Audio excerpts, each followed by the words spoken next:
પાઠ 20 વિરલ વિભૂતિ આત્માર્પિત અપૂર્વજી સાહિત્ય પ્રકાર ચરિત્ર નિબંધ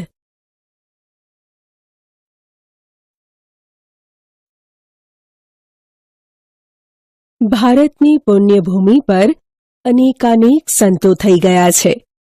ઘણા સંતોએ પોતાના આત્માના ઉદ્ધાર સાથે અન્ય લોકોના આત્માનો પણ ઉદ્ધાર કર્યો છે. ભારતમાં જન્મેલા ઘણા એવા સંતો છે જેમના શિષ્યો પણ મહાન થયા છે. સમર્થ સ્વામી રામદાસના શિષ્ય છત્રપતિ શિવાજી મહારાજ હતા. રામકૃષ્ણ પરમહંસના શિષ્ય સ્વામી વિવેકાનંદ હતા. સંત શિરોમણી રોહિદાસના શિષ્યા મીરાબાઈ હતા. મહાત્મા ગાંધીજીના આધ્યાત્મિક ગુરુ કોણ હતા? ગાંધીજીના આધ્યાત્મિક ગુરુ શ્રીમદ રાજચંદ્ર હતા. ચાલો વિરલ વિભૂતિ પાઠ જોઈએ અને તેમના વિશે વધારે જાણીએ. પાઠના લેખક આત્માર્પિત અપૂર્વજી છે. તેમનો જન્મ 4/7/1977 રોજ થયો હતો. તેઓ શાસ્ત્રોના ઊંડા અભ્યાસી અને ઉત્તમ વક્તા છે. પ્રસ્તુત પાઠનો સાહિત્ય પ્રકાર ચરિત્ર નિબંધ છે. રાષ્ટ્રપિતા મહાત્મા ગાંધીજી પણ જેમને પોતાના આધ્યાત્મિક ગુરુ માનતા હતા, એવી એક વિરલ વિભૂતિની આ વાત છે. તે સમયના ખેડા જિલ્લા અને અત્યારના આણંદ જિલ્લાના કાવીઠા ગામમાં એક મોટા આધ્યાત્મિક સંતનો ઉતારો. સંતના દર્શન કરવા અને તેમનો સત્સંગ સાંભળવા રોજ અનેક જિજ્ઞાસુઓ આવે. એક દિવસ કાવીઠા ગામની નિશાળના બાળકો આવ્યા. સંત અને બાળકો વચ્ચે સંવાદ થયો. વિરલ એટલે ભાગ્યે જ થાય કે જોવા મળે તેવું અથવા દુર્લભ. વિભૂતિ એટલે દિવ્ય કે અલૌકિક શક્તિ અને ઉતારો એટલે રોકાણ માટેનું સ્થળ. સંતે પૂછ્યું, છોકરાઓ, હું પૂછું એનો જવાબ આપશો? છોકરાઓએ કહ્યું, હાજી. સંતે કહ્યું, તમારા એક હાથમાં છાશ ભરેલો લોટો હોય અને બીજા હાથમાં ઘી ભરેલો લોટો હોય. તમને માર્ગે જતા કોઈનો ધક્કો વાગે તો કયા લોટાને વધારે જાળવશો? છોકરાઓએ જવાબ આપ્યો, ઘીનો લોટો વધારે સાચવીશું. સંતે કહ્યું, કેમ? છોકરાઓએ કહ્યું, છાશ ઢળી જાય તો ફરી ઘણાય ફેરા કોઈ ભરી આપે, પણ ઘીનો લોટો કોઈ ભરી આપે નહીં. સંત બોલ્યા, છાશના જેવો આ દેહ છે, તેને આ જીવ સાચવે છે, અને ઘીની માફક આત્મા છે, તેને જતો કરે છે. અવળી સમજણવાળો આ જીવ છે. દેહ છાશ જેવો સામાન્ય છે, આત્મા ઘી જેવો મૂલ્યવાન છે. છાશ જેવો દેહ ઢોળાઈ જાય, નષ્ટ થઈ જાય તો મોટું નુકસાન નથી. મતલબ કે દેહ નહીં, આત્મા મૂલ્યવાન છે. નાના બાળકોને વાત વાતમાં પણ શીરાની જેમ ગળે ઉતરી જાય એવો જીવનબોધ આપનાર આ સંત હતા શ્રીમદ રાજચંદ્ર. શ્રીમદ રાજચંદ્રનું જીવન એટલે એક આધ્યાત્મિક પ્રયોગવીરનું જીવન. દેહ એટલે શરીર અને મૂલ્યવાન એટલે કિંમતી. શ્રીમદ રાજચંદ્રનો જન્મ વિક્રમ સંવંત 1924ની કાર્તિક પૂનમે એટલે કે દેવ દિવાળીના દિવસે તારીખ 9/11/1867 રોજ વવાણિયા ગામે થયો હતો. પિતાનું નામ રવજીભાઈ અને માતાનું નામ દેવબાઈ. જન્મ સમયે તેમનું નામ લક્ષ્મીનંદન પાડવામાં આવેલું. 4 વર્ષની વયે રાયચંદ નામ રાખવામાં આવ્યું. રાયચંદના દાદા પંચાણભાઈ કૃષ્ણ ભક્ત હતા. રાયચંદે તેમની પાસેથી કૃષ્ણ કીર્તન, ભક્તિપદો, અવતાર કથાઓ વગેરેનું શ્રવણ કર્યું હતું. બાળવયે રાયચંદને પિતૃપક્ષ તરફથી વૈષ્ણવ ધર્મના સંસ્કાર અને માતૃપક્ષ તરફથી જૈન ધર્મના સંસ્કાર મળ્યા. આગળ જતા તેમની નિષ્ઠા જૈન ધર્મમાં સ્થિર થયેલી. ગામમાં આવતા રામદાસજી નામના સાધુ પાસે બાળવયે કંઠી પણ બંધાવેલી. એક દિવસ કંઠી તૂટી જતા ફરીથી તે બંધાવી નહોતી. કંઠી બંધાવવી એટલે ગુરુનો ઉપદેશ પામી શિષ્ય બનવું. બાળપણથી જ રાયચંદનું વ્યક્તિત્વ નોખું અને નિરાળું હતું. તેમની બુદ્ધિ સતેજ હતી. સ્મરણ શક્તિ અસાધારણ હતી. નવું નવું વાંચવાની, સાંભળવાની, શીખવવાની વૃત્તિ પ્રબળ હતી. વાંચે, ભણે, ભણાવે તે બધું આપોઆપ યાદ રહી જતું. શાળાનું 7 ચોપડીનું શિક્ષણ 2 જ વર્ષમાં પૂરું કરી દીધેલું. 8મા વર્ષે કાવ્ય રચનાઓ કરવાનો પ્રારંભ કરેલો. તેઓ શીઘ્ર કવિ હતા. 8 વર્ષની ઉંમરે એમણે અંદાજે 5000 કડીઓ રચેલી. 9 વર્ષની વયે રામાયણ અને મહાભારતને કાવ્યરૂપે આલેખવાનું શરૂ કરેલું. તેમને સ્વચ્છ વસ્ત્રો પહેરવા ગમતા. બાળપણમાં રમતગમતમાં પણ રસ લેતા. 13 વર્ષની વયે રાજકોટમાં અંગ્રેજીનો અભ્યાસ શરૂ કરેલો. તે સમયે શ્રીમદ પિતા સાથે દુકાને પણ બેસતા. એમના અક્ષર સુંદર અને મરોડદાર હતા. શીઘ્ર કવિ એટલે જલ્દીથી કવિતા બનાવી દે તેવી શક્તિવાળો કવિ. નાની ઉંમરે શ્રીમદને જાતિ સ્મરણનું જ્ઞાન જન્મેલું. ઘટના એવી બની કે તેઓ 7 વર્ષના હતા ત્યારે વવાણિયા ગામમાં તેઓના પરિચિત અમીચંદભાઈને સર્પદંશ થયો ને તેઓ ગુજરી ગયા. બાળ શ્રીમદ દાદાજીને પ્રશ્ન કર્યો કે ગુજરી જવું એટલે શું? શરૂઆતમાં તો દાદાજીએ ઉત્તર ટાળવાનો પ્રયત્ન કર્યો, પણ રાજચંદ્રે પીછો ન છોડ્યો ત્યારે કહ્યું કે ગુજરી જવું એટલે શરીરમાંથી જીવ નીકળી જવો. હવે અમીચંદ કાકા હાલી ચાલી કે બોલી શકશે નહીં. ખાવું પીવું કશું કરી શકશે નહીં. તેમના શરીરને બધા તળાવ પાસેના મસાણમાં બાળી આવશે. નાના રાજચંદ્ર તળાવે ગયા હતા. ત્યાં ઝાડ ઉપર ચડીને ભડ બળતી ચિતાને જોઈ હતી. આ ઘટના નિહાળ્યા બાદ એમના ચિત્તમાં તીવ્ર મનોમંથન જન્મ્યું હતું. તેઓ ગહન ચિંતનમાં ડૂબી ગયા હતા. જાતિ સ્મરણ જાગ્યું હતું. પોતાના સેંકડો પૂર્વભાવોનું તેમને સ્મરણ થયું હતું. જાતિ સ્મરણ એટલે પૂર્વજન્મનું સ્મરણ, મસાણ એટલે સ્મશાન અને મનોમંથન એટલે મનમાં ચાલતું મંથન. બાળપણમાં એક વખત દેવમાએ તેમને શાક સમારવા આપ્યું. શાક સુધારતી વખતે લીલી શાકભાજીમાં રહેલા જીવો જોતા શ્રીમદની આંખો ભરાઈ આવેલી. આ ઘટના એમનામાં બાળપણથી જ જીવદયા અને કરુણા જેવા સંસ્કાર દર્શાવે છે. શ્રીમદ પ્રથમથી જ પ્રભાવશાળી બાળક હતા. હૃદય રુજુ અને નિર્મળ હતું. હૃદયની નિખાલસતા અને જ્ઞાનની પારદર્શિતાને લઈને તેઓ ભવિષ્યમાં બનનારા પ્રસંગો જાણી શકતા. સામાના મનમાં શું ચાલે છે તે પણ જાણી શકતા. એક વખત કચ્છમાંથી 2 મહાનુભાવો સાંઢળી ઉપર સવાર થઈને શ્રીમદને મળવા આવતા હતા. બાળ શ્રીમદને ખબર પડી. મહાનુભાવો જે રસ્તેથી આવતા હતા તે રસ્તે તેઓ સામે ચાલીને મળવા ગયા. બંનેને તેમણે પહેલા ક્યારેય જોયેલા નહીં. તેમ છતાં બેઉને કેમ હેમરાજભાઈ, કેમ માલસીભાઈ એમ નામ દઈને બોલાવેલા. સાયલાથી બીજ મંત્ર લઈને આવનાર શ્રી સૌભાગ્યભાઈના ખિસ્સામાં જે કાગળ હતો તેમાં શું લખેલું હતું તેની વિગત તેમણે વગર વાંચી જાણી લીધી હતી.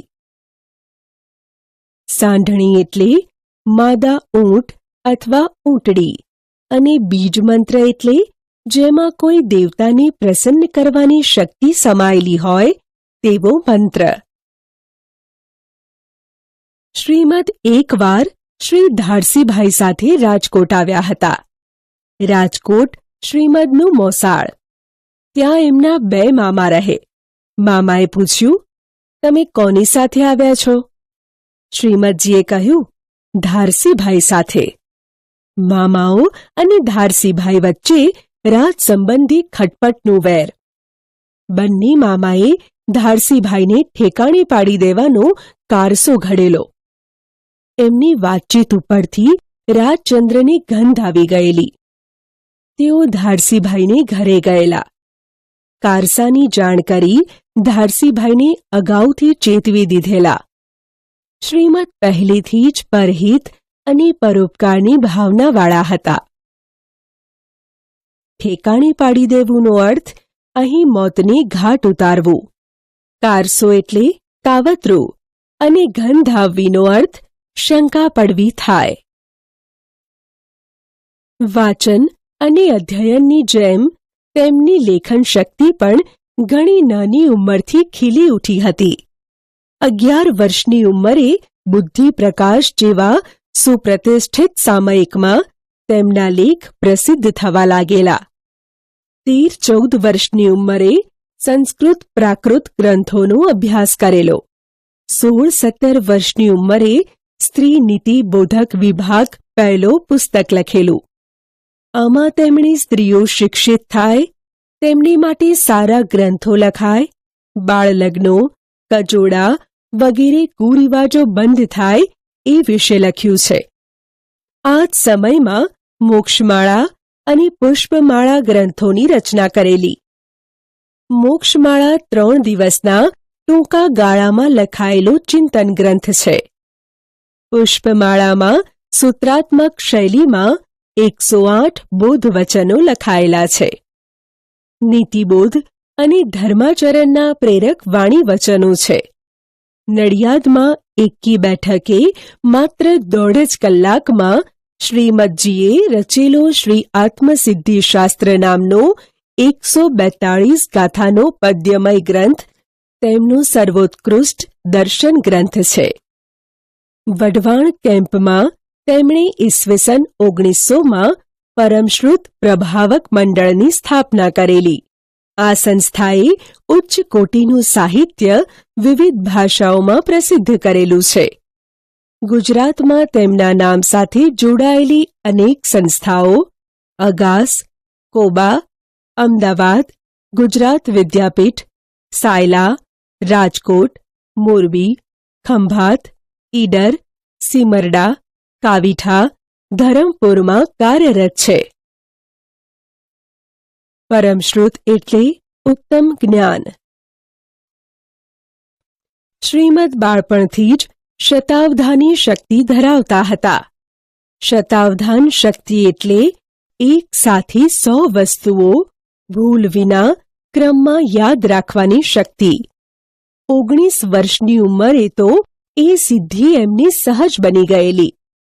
મુંબઈમાં વિશાળ સમુદાયની વચ્ચે તેમણે શતાવધાનના પ્રયોગ કરી સૌને મુગ્ધ કરી દીધેલા. આ સિદ્ધિ બદલ તેમને સુવર્ણચંદ્રક એનાયત થયેલો અને સાક્ષાત સરસ્વતીનું બિરુદ પ્રદાન કરાયેલું. ભારતના રાષ્ટ્રીય કક્ષાના અનેક અખબારોએ એની નોંધ લીધેલી. પછીથી અવધાન પ્રયોગનો પણ તૃણવત ત્યાગ કરેલો. શ્રીમદને તેમની 23 વર્ષની ઉંમરે આત્મસાક્ષાત્કાર થયેલો. સમય મળે તેઓ મુંબઈ છોડી નિવૃત્તિ માટે એકાંત સ્થળોમાં, વનોમાં કે પહાડોમાં એકલા ચાલ્યા જતા. અવધાન પ્રયોગ એટલે એક સમયે જુદી જુદી બાબત પર ધ્યાન આપવાનો પ્રયોગ અને તૃણ એટલે ઘાસ. ઝબકબાઈ સાથે તેમનું લગ્ન થયેલું. ગૃહસ્થ જીવનમાં તેમને 2 પુત્રો અને 2 પુત્રી હતા. મુંબઈમાં રેવાશંકર જગજીવનદાસની પેઢીમાં તેઓ ભાગીદારીથી વેપાર ધંધામાં જોડાયેલા. આગળ જતા સુરતના ઝવેરી નગીનદાસ પણ આ પેઢીમાં જોડાયા. મોતીનો ધંધો એટલો મોટો ને બહોળો બન્યો કે રંગૂનમાં પણ ઝવેરાતની પેઢી ખોલી હતી. મોતીના ધીકતા ધંધા વચ્ચે પણ તેમનું મન નિર્મોહી, નિસ્પૃહ અને અનાસક્ત હતું. ઘર વ્યવહાર અને વેપાર ધંધાના કામોની વચ્ચે પણ તેમની વૈરાગ્ય દશામાં કોઈ ફરક પડતો નહીં. નિર્મોહી એટલે મોહ વગરનું, નિસ્પૃહ એટલે ઈચ્છા વગરનું અને અનાસક્ત એટલે આસક્તિ વગરનું. શ્રીમદ રાજચંદ્ર અને મહાત્મા ગાંધીજીની પ્રથમ મુલાકાત મુંબઈમાં થઈ હતી. ડોક્ટર મહેતા શ્રીમદજીના કાકા સસરા થતા હતા. ડોક્ટર મહેતાએ ગાંધીજીને શ્રીમદજીનો જ્ઞાની અને શતાવધાની તરીકે પરિચય આપ્યો. ગાંધીજી પોતે બેરિસ્ટર, વળી પાછા વિલાયતથી પાછા ફરેલા. એમણે શ્રીમદને ચકાસી જોવા માટે જુદી જુદી ભાષાના કેટલાક શબ્દો લખી કાઢ્યા. એ શબ્દો શ્રીમદને વાંચી સંભળાવ્યા. આ પછી શ્રીમદ સહજ રીતે એક પછી એક બધા શબ્દો ગાંધીજીએ જે ક્રમમાં લખ્યા હતા તે ક્રમમાં કહી સંભળાવ્યા. ગાંધીજી ચકિત થઈ ગયેલા. શ્રીમદજીની સ્મરણ શક્તિ, બહોળું શાસ્ત્ર જ્ઞાન, શુદ્ધ ચરિત્ર જોઈને ગાંધીજી તેઓના અનુરાગી બન્યા. તેઓ આધ્યાત્મ અને ધર્મ સંબંધી મૂંઝવણો રજૂ કરતા, પ્રશ્નો પણ પૂછતા. શ્રીમદજી પાસેથી તેમને યોગ્ય સમાધાન અને માર્ગદર્શન પ્રાપ્ત થતું. મુલાકાતો વખતે ગાંધીજી શ્રીમદની રહેણીકરણીનું પણ અવલોકન કરતા. ગાંધીજીમાં સત્ય, અહિંસા, બ્રહ્મચર્ય, અપરિગ્રહ, અભય વગેરે ગુણો વિકાસ પામ્યા અને દ્રઢ થયા. તેની મૂળ પ્રેરણા તેમને શ્રીમદજીમાંથી મળેલી. અપરિગ્રહ એટલે જરૂરિયાત વગરના ધન વગેરેનો ત્યાગ. શ્રીમદના અઢળક આંતરિક ગુણ સંપત્તિને લઈને ગાંધીજી તેમના પ્રત્યે કાયમ ખેંચાયેલા રહ્યા હતા. શ્રીમદ વિશે તેમણે લખ્યું છે, મેં ઘણાના જીવનમાંથી ઘણું લીધું છે, પણ સૌથી વધારે કોઈના જીવનમાંથી મેં ગ્રહણ કર્યું હોય તો તે કવિશ્રીના જીવનમાંથી છે. ગાંધીજીએ શ્રીમદજીના શ્રી આત્મસિદ્ધિ શાસ્ત્રનું અંગ્રેજીમાં ભાષાંતર પણ કરેલું. શ્રીમદજીનું અપૂર્વ અવસર એવો ક્યારે આવશે એ પદ આશ્રમ ભજનાવલીમાં સ્થાન પામેલું છે. આમ ગાંધીજીનો શ્રીમદ સાથેનો આધ્યાત્મિક સંબંધ ઊંડો હતો.